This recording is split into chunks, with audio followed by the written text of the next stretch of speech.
I'm not intimidated by threats from a housewife with no job and no family like you, she sneered.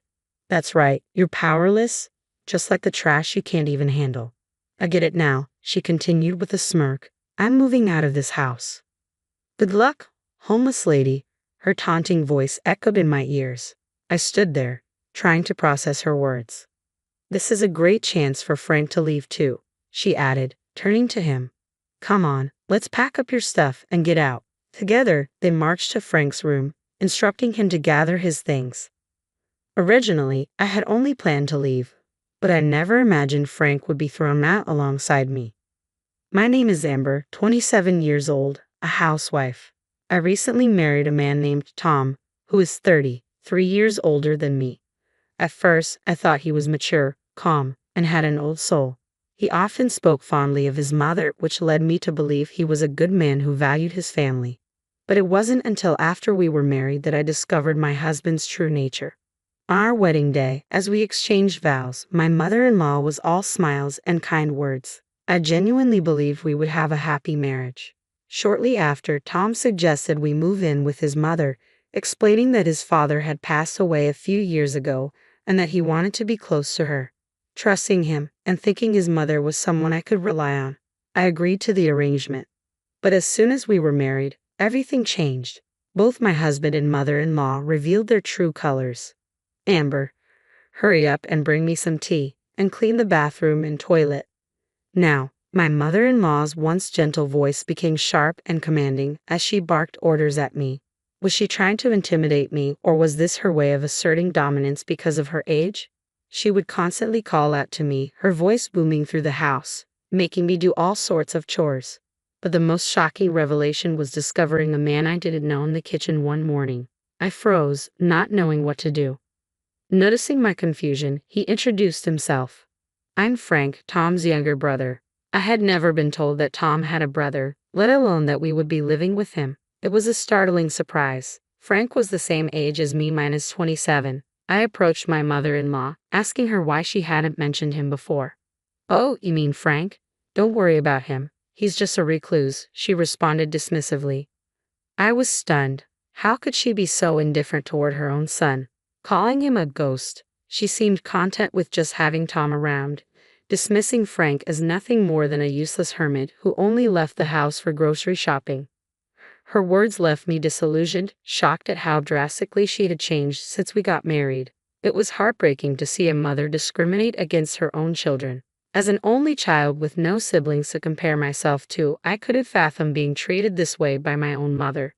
My parents had already passed away, and I often envied those who still had their families. I longed for parents and children to at least get along.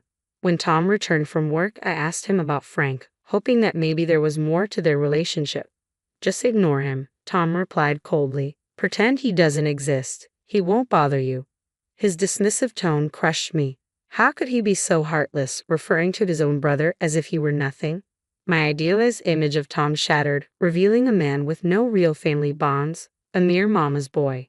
After finishing my chores, I went upstairs, regret washing over me. As I turned the corner, I bumped into Frank on his way to the bathroom. You married my brother, didn't you? Frank asked quietly. Yeah, I did, I replied, my voice heavy with uncertainty. I'm sorry, he said, his eyes filled with a sadness I didn't yet understand. It's nothing, but I won't say anything bad. You better get out of here. What? I asked, startled. I'm sorry, but you should consider getting a divorce, Frank continued, his tone serious. His words stung, leaving me confused and a bit offended. I couldn't believe what I was hearing. I had married my husband because I loved him, and here was his brother, someone I barely knew, suggesting I end our marriage after just one day. It felt surreal. It's none of your business, I retorted. I can handle it. I'm a competitive person. Frank sighed. I'm sorry about that, he said, bowing his head. I'm also sorry for my outburst. I stared at him, taken aback. Just moments ago, I thought he was completely out of line, but now, seeing him apologize so sincerely, I wasn't sure what to think. Maybe he was genuinely trying to warn me, trying to be kind in his own way. As I was processing his words, Frank excused himself and retreated to his room. My husband and mother-in-law had always referred to him as a reclusive oddball, someone they barely acknowledged. But I found myself seeing him differently. He seemed like a decent person, polite even, nothing like the way they described him. The next morning, as I was setting the table for breakfast, Frank came downstairs to grab a drink. "Good morning, Frank," I greeted him with a smile. "Why don't you join us for breakfast?" "Good morning, Amber. Thank you for asking," he replied, but his glance quickly shifted to his mother. "Amber, I'm not eating breakfast with that thing. Just serve the food." My mother-in-law snapped, her tone icy. Frank gave me a brief, apologetic look before quickly retreating to his room. I wanted to apologize for my harsh words the previous day, but the opportunity slipped away. "Hey, just stick to doing the housework, okay? Don't do anything unnecessary," my mother-in-law barked at me, her glare fierce. I was stunned by her hostility. No matter how much she disliked me, I never expected to be treated this way. Even worse was how my husband's attitude had shifted overnight. "What's for lunch today?" he demanded later that day. "Curry," I replied hesitantly. "You should have told me earlier. I had curry for lunch too," he snapped. "How is that my fault?" I thought, but I kept my mouth shut. Why didn't he call me to let me know? It seemed absurd. "Hey, you're not apologizing. Who do you think you are? You're here to do the housework. Understand that," he shouted, his voice harsh and commanding. I stood there in shock, unable to respond. It was becoming painfully clear that Tom didn't love me. He just wanted a housekeeper. It was heartbreaking to realize how calm and indifferent he could be while saying such terrible things. They didn't care about me. They just wanted to make their lives more comfortable, using me as a tool to do so. As I watched them laugh and joke in the living room, I felt a growing sense of isolation, knowing I was merely a convenience to them. I walked upstairs, and as soon as I reached the top, the tears I had been holding back began to flow. I couldn't contain them any longer. Suddenly, a hand gently offered me a handkerchief. "I still think you should leave," said a familiar voice. I looked up and saw Frank standing there. "I'm sorry," I whispered, my voice trembling. "I'm so sorry." I wiped my tears hastily, feeling embarrassed. "I'm sorry I used your handkerchief." "No," Frank replied softly. "I gave it to you because I wanted you to use it." He paused, then added, "I heard what my brother and mother said. They're the worst." His words caught me off guard. "What do you mean by that?" I asked, my voice barely steady. Frank sighed and shared something that made my heart sink. He told me that he had been in a similar situation before. Apparently, my husband had once been engaged to another woman, but she ran away just before the wedding because my mother-in-law and husband had treated her the same way they were treating me now. Hearing this, I felt a wave of relief, mixed with despair. It all made sense now. Their kindness before the marriage was just an act, a facade to keep the bride from fleeing. How could I have been so blind? I had trusted them, and now I felt utterly hopeless. But what could I do? I had nowhere else to go. I was just a housewife with no income and no means to leave. My husband and mother-in-law wouldn't even let me get a part-time job, let alone move out and rent a place of my own. I felt trapped, and all I could do was cry. Then Frank spoke again. "If we keep talking here, it'll look suspicious. Let's meet at a coffee shop next time if you'd like." He handed me a piece of paper with his contact information on it. I nodded, slipping the paper into my pocket as he quietly returned to his room. Determined to regain control of my life, I decided that I had to leave this house. My survival had just begun. "I'm going to the city office to take care of some things, and I'll stop by the supermarket on my way back," I told my mother-in-law as I prepared to leave. "Don't even think about leaving any chores undone," she snapped, her eyes narrowing.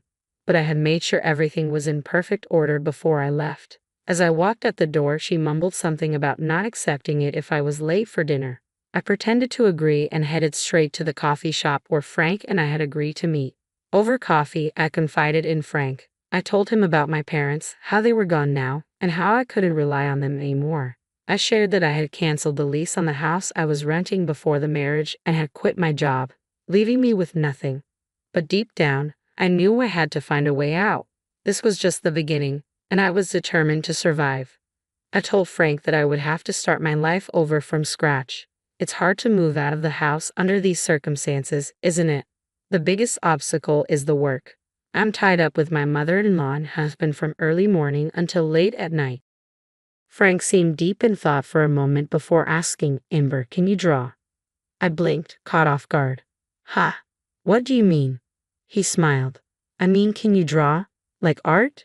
"Well, yes," I replied hesitantly. I went to art school before. Really? That's great. Frank's eyes lit up. Just in time. There's a manga artist I know who's looking for an assistant. You can work remotely. But I don't have a computer right now, I said, feeling a bit deflated. No problem, Frank said reassuringly. I'll lend you mine. I have an extra one I'm not using. Really? Thank you so much, I exclaimed, surprised by his generosity. But why do you have an extra computer? What do you do for a living? Frank chuckled softly. It's kind of you to ask. You don't think I'm just a recluse, do you? No, not at all, I said quickly.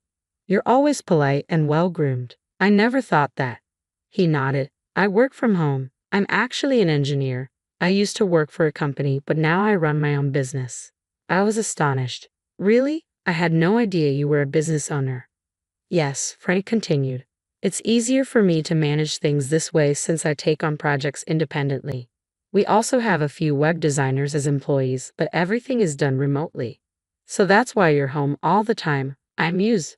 But your mother and Tom said you'd just stay home doing nothing. You haven't told them the truth. I don't see any benefit in telling them, he replied calmly. True, I agreed. But if you're such a successful manager, why don't you just leave that house? Frank's expression turned serious. That's a story for another time. Right now, we need to focus on you. Let me introduce you to the manga artist. Without wasting any time, Frank made a phone call, and soon, he had arranged a remote interview for me with the manga artist. The interview was set for Wednesday, a day when my mother-in-law usually had her lessons and would be out with the other participants afterward. I was able to schedule the remote interview during that time, and it seemed to go well. I must have made a good impression because I was hired immediately. Given my situation, they offered to send the necessary documents to Frank's address, ensuring everything remained discreet. With the job secured, the next step was finding a new place to live. I have a friend who works in real estate, Frank said. He can get you a good deal.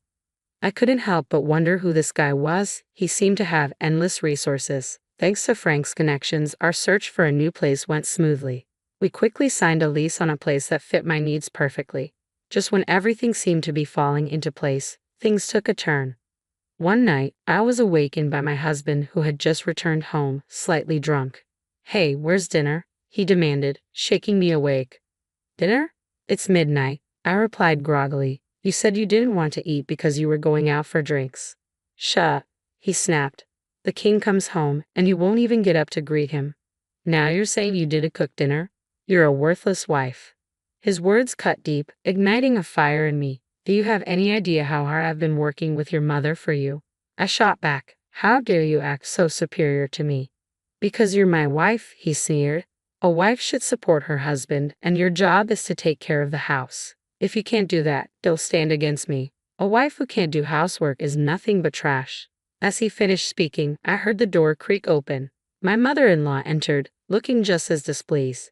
You're nothing but trash, she said coldly. And Frank is trash too. This place is a dump. My husband snickered at her words. Yeah, it's time to take out the oversized trash. What did you just say? I demanded.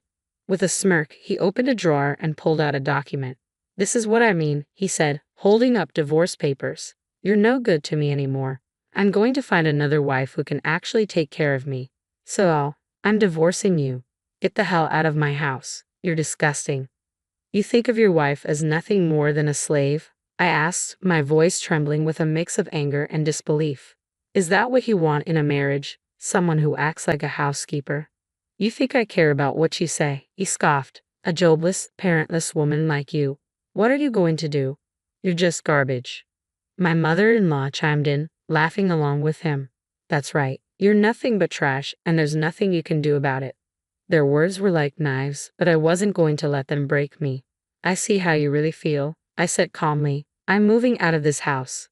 I signed the divorce papers and walked away without looking back. I stuffed the papers into my bag and began packing my belongings, all while my husband and mother-in-law watched with smug grins on their faces. So what now? You're homeless, my husband sneered. Not our problem anymore. Good luck out there, homeless lady. And Frank, my mother-in-law added with a wicked smile. He should be out of here too. Time to take out the trash and clear up some space. They began discussing their plans to remodel the house once we were gone. planning to tear down walls and make the place bigger and more comfortable for themselves. It was clear they were already envisioning their lives without us. They headed to Frank's room and ordered him to pack up and leave as well. I hadn't anticipated that Frank would be forced out with me, and a pang of guilt hit me. Had I dragged him into this mess because I couldn't control my emotions during that fight? "I'm sorry, Frank," I said, feeling a weight of responsibility. "This is my fault." But Frank just smiled and shrugged. "Don't worry about it. I realized a while ago that I can't keep living with these people. Besides, I've got other plans now. Maybe it was a good thing we had that fight." His calm demeanor eased my mind slightly. At least he didn't seem too upset about leaving. 2 days later, on Wednesday, when my mother-in-law was out of town, Frank and I called a moving company and left for good. As we finished moving, my mother-in-law called my new place. "Don't worry, we're all gone," I said into the phone. "Frank and I moved out together." "Good," she replied, her voice dripping with satisfaction. "I'm glad I don't have to see you two anymore." She hung up, clearly pleased with herself, but she had no idea what was coming next. Frank and I were planning our revenge, though we kept it to ourselves for now. Moving into a rented house, I managed to settle in and start fresh. Thanks to Frank, I received a substantial settlement from my husband in the divorce. Frank had overheard my husband and mother-in-law's vile comments during our fight and secretly recorded them. Their statements were so damning that they fell under marital and family status harassment. This evidence was crucial in proving that the divorce was entirely due to my husband and mother-in-law's behavior. With that chapter closed, I could finally begin my new life. I managed to secure a substantial alimony settlement, a small victory in my revenge against my ex-husband. Frank's friend, a lawyer, handled the legal side for me. My ex-husband was completely blindsided by the court's decision and accepted the payment without question. Frank's connections were invaluable, and I was incredibly grateful for his help. I decided not to delve into the details any further. A few days later, my ex-mother-in-law began bombarding me with phone calls. It felt like a relentless barrage, as if a demon were knocking at my door. I had intended to block the calls, but in the end, I had no choice but to answer. "Amber, where are you?" she demanded. "I'm not obliged to tell you anything. I'm a complete stranger now," I replied coolly. "Please, don't be like that. I'm calling because, where's Frank?" she asked, sounding desperate. "Why do you want to know where Frank is?" I inquired. "I'm trying to find him, but he's vanished," she said, frustration evident in her voice. "That's too bad. Maybe he doesn't want anything to do with you anymore," I taunted. The speaker crackled with irritation. "Stop being ridiculous. You two moved out together. You must know where he is." "I do know where he is, but I'm not telling you," I said defiantly. "Search for him yourself." "Where are you anyway?" she continued. "You have no home, no job, no place to stay. If you beg, I might let you back, but you'd only be a housekeeper." "Why would I come back to you?" I retorted. "I have a job and a place to live now. There's no reason for me to return." "That's a lie." My ex-husband's voice broke through. He seemed astonished that I had managed to turn my life around so quickly. "I won't correct you," I said. "But if you call me again or show up, I'll call the police." "Wait a minute," he shouted as I hung up the phone. I promptly blocked both his and my mother-in-law's numbers. They were frantic because they had just realized the truth. They had mistakenly believed that my father-in-law had left them a fortune, but it was actually Frank who had been transferring money to his mother's account each month. When Frank was forced out of the house, he stopped the transfers. My mother-in-law thought Frank was just a recluse, not realizing that the money she relied on was gone. Frank had cut ties with his family after being ousted, leaving them in financial ruin. My ex-husband, unable to pay the alimony, was left struggling, and my mother-in-law was now facing financial hardship without the regular transfers. Neither of them deserved my sympathy. They had treated Frank terribly, and now they were facing the consequences. Meanwhile, Frank had purchased a luxury flat in Tokyo and was living comfortably. The truth was, he had been providing for his family all these years to honor a promise to his father. His father, who had passed away, had asked Frank to take care of his mother and brother despite their unkindness. Frank's dedication to his father's wish was both admirable and heartbreaking. He had endured so much to fulfill that promise, only to be mistreated by those he helped. When I met with Frank after moving out, he shared the story of his promise to his father. I agreed with his decision and hoped for his happiness. Despite the painful deception I had faced, Frank's support had been a beacon of hope. A year later, Frank proposed to me, and that's a story for another time. The drastic change in my life after my marriage ended was painful, but I was glad to have found happiness with someone as reliable as Frank. Life had presented its obstacles, but now happiness seemed within reach. Thank you for following my journey until the end. If you enjoyed this story, please subscribe to our channel. See you in the next video.